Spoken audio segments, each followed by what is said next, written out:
I do think that with the drama cycle that's currently swirling my name, the question is, how do I respond? I'm somebody who is principled in my beliefs politically, socially, and culturally.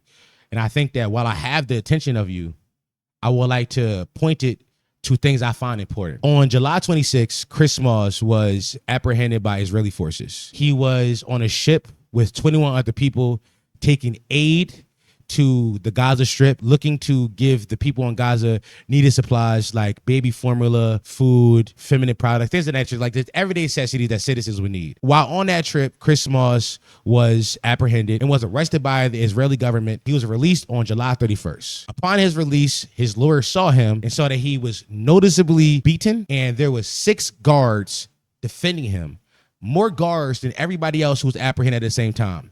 The only idea and only way for you to look at that is that happened because he's a black man.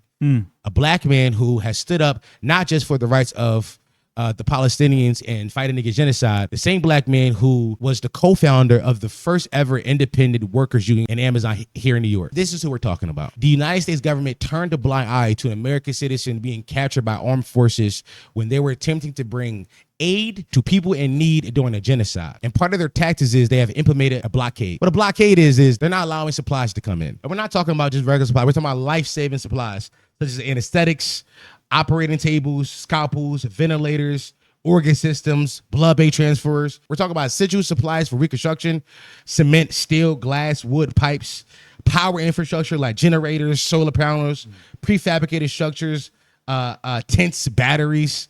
Now, Israel is arguing that if they allow these supplies into Gaza, that it could be used by Hamas to further the war.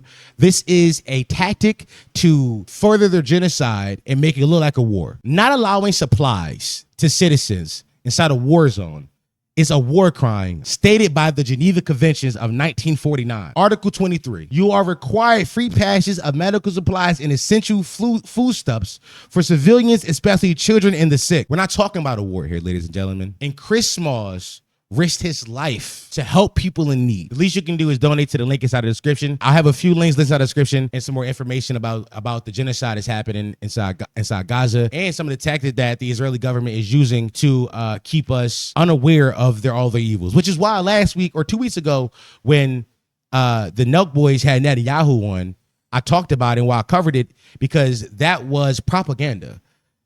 Netanyahu went on that podcast and basically denied that they're doing a blockade, denied that they're doing a starving campaign, and the Nelk Boys had no action or recourse to respond to that because they have not done the knowledge. They haven't done the science to give proper pushback. We exist inside an age of anti-intellectualism and misinformation. Every day, the American populace are getting dumber and less informed, and not just less informed, but misinformed by propaganda. I think it's important for videos like this to be made so that people can understand what's happening. This is our first video post everybody talking about us. This is not a mistake. You want drama. I don't care about drama. I have ideas and I have opinions I want to express. I am a card-carrying member of the Democratic Socialists of America. I am who I am, and who I'm not, I could never be. The part of this that I really also, on top of obviously the genocide, but it's just the highlighting of Chris Smalls, who's like continuing to be like one of the most important, I think, like American activists currently. All time. Like it's crazy the amount of shit. And I haven't seen his name in a while, and that's probably on purpose, especially after the Amazon shit. They don't want you to know what he's doing because it's fucking good work. Exactly. So when I heard about this, that was wild to me. It was like, damn, not only has he been active all these years, he's like putting his life on the line. He's putting his life on the line for the causes, bro, for the things he believes in. Yeah, I don't know many other like people whose names we would know that are doing shit like this. So that's the other part for me, is that we highlight Chris Smalls specifically. Yes. Black man from New York, former rapper, Amazon worker, who started, by the way, all this, he started Chris Smalls. If you don't know Chris Smalls' story, he organized a walkout. You know how hard it is to organize a walkout? As somebody who's organized a walkout before, it's hard. So the fact that Chris Smalls was able to do that too with the Amazon warehouse, which Amazon warehouses can have up to like 2,500, like 5,000 employees. Like we're talking like a lot of people he was able to organize a walkout for. Like, and it worked. Actually, he got fired.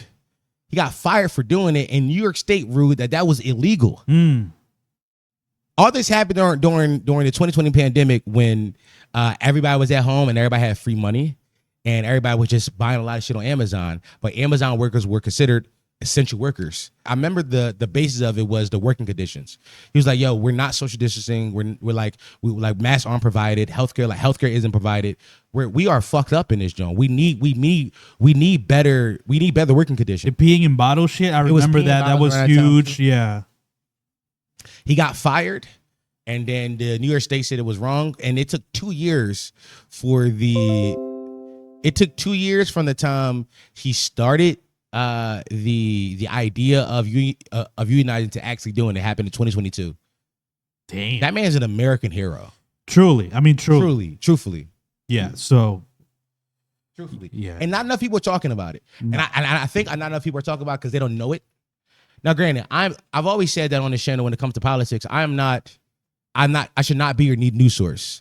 I should be an entryway for you to learn about stuff, and you can do your own research later on. My homie Guy Scuvar called me propagandist, and I am a leftist propagandist above all else. A lot of our content does skew political in nature because of like who we are and like our beliefs. And I think that the intersection of hip hop and politics has existed forever. It's always existed. It's always been around. It's always been a thing. But I do think now more than ever, we are getting away from that. We're getting away from rappers being the voice of the voiceless in the language of the disenfranchised.